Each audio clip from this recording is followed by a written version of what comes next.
Welcome to Savitri vlogs. வாங்க வீடியோக்குள்ளே போகலாம்.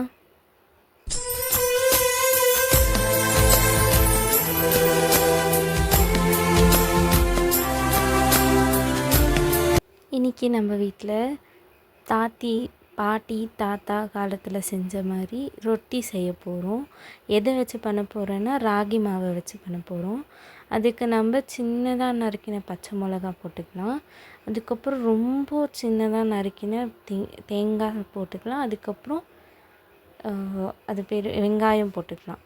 போட்டுக்கிட்டு அதுக்கப்புறம் நம்ம கொத்தமல்லி எடுத்துருக்கோம். கொத்தமல்லி ரொம்ப சின்னதாக வெட்டிக்க போகிறோம், மைன்யூட் சைஸில்.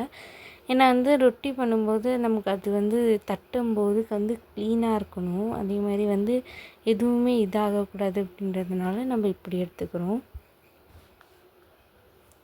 சின்னதாக வெட்டிக்கலாம். இந்த ரெசிபி நீங்கள் அரிசி மாவு வச்சும் செய்யலாம், கோதுமை மாவு வச்சும் செய்யலாம். எண்ணெய் வச்சு செஞ்சாலும் டேஸ்டியாக இருக்கும். இப்போ வெட்டின கொத்தமல்லியை சேர்த்துக்கலாம் நம்ம அந்த இதுக்குள்ளே. வெங்காயம், பச்சை மிளகா, அதே மாதிரி தேங்காய் எண்ணெயில்.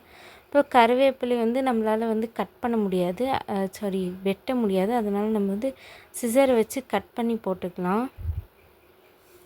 சிசரை வச்சு கட் பண்ணி சேர்த்துக்கலாம். அதுக்கப்புறம் நாங்கள் ராகி மாவு எடுத்துருக்கோம்.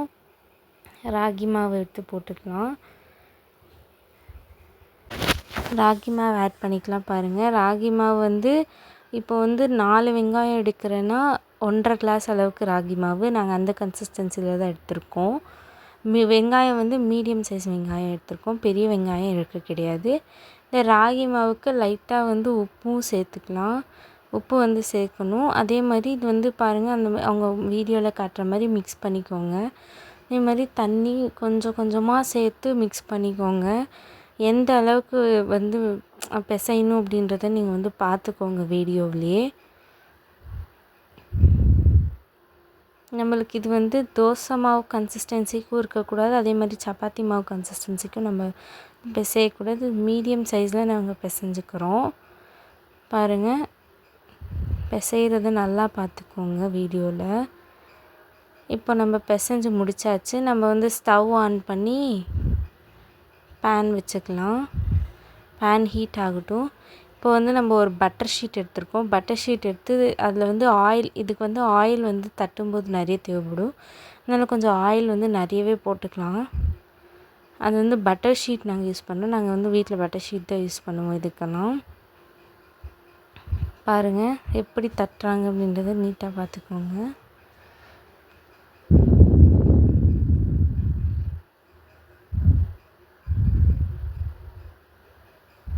தட்டி முடிச்சுட்டு இதே நம்ம கோதுமை மாவு எடுத்தோன்னா அது தானாகவே ஒட்டி வரும். ராகி மாவுக்கு மட்டும் கொஞ்சம் கவனமாக நம்ம தட்டிக்கணும். கோதுமை மாவுலேயும் கரெக்டாக வந்துடும். அதே மாதிரி அரிசி மாவும் ஓரளவுக்கு பிரேக் ஆகும். கொஞ்சம் பார்த்து தட்டிக்கணும். அதே மாதிரி இது பேனில் போடும்போதும் ஒழுங்காக பார்த்து போடணும்.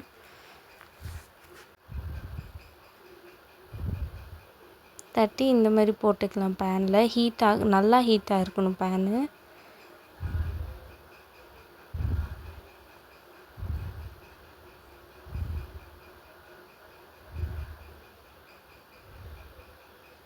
லைட்டாக பிஞ்சிருச்சு நாங்கள் போடும்போது. அடுத்தடுத்து போடும்போது நல்லா வந்துடுச்சு. இதை மூடி வச்சுட்டு நம்ம இது பண்ணிக்கலாம், திருப்பி போட்டுக்கலாம். பாருங்கள், இந்த அளவுக்கு வெந்ததுக்கப்புறம் எடுத்து நம்ம சர்வ் பண்ணி, இதுக்குன்னு அம்மா ஒரு சட்னி தனியாக செய்வாங்க. அந்த விலாக் அடுத்தடுத்து வர விலாக்ஸில் நான் அந்த ரெசிபியை நான் உங்களுக்கு ஆட் பண்ணி தரேன். அடுத்து ரொட்டி எதுவுமே பிய்யாமல் வந்துச்சு பாருங்கள். அடுத்தடுத்து வர விலாக்ஸில் நான் உங்களுக்கு இந்த ஸ்பெஷல் சட்னி ரெசிபி உங்களுக்கு நான் ஆட் பண்ணி விடுறேன். இப்போ வாங்க, ரெடியாக இருக்குது, சாப்பிட்லாம். சாப்பிட்டு வாங்க சாப்பிட்லாம். வீடியோ பிடிச்சிருந்தா சப்ஸ்கிரைப் பண்ணிக்கோங்க. நோட்டிஃபிகேஷன்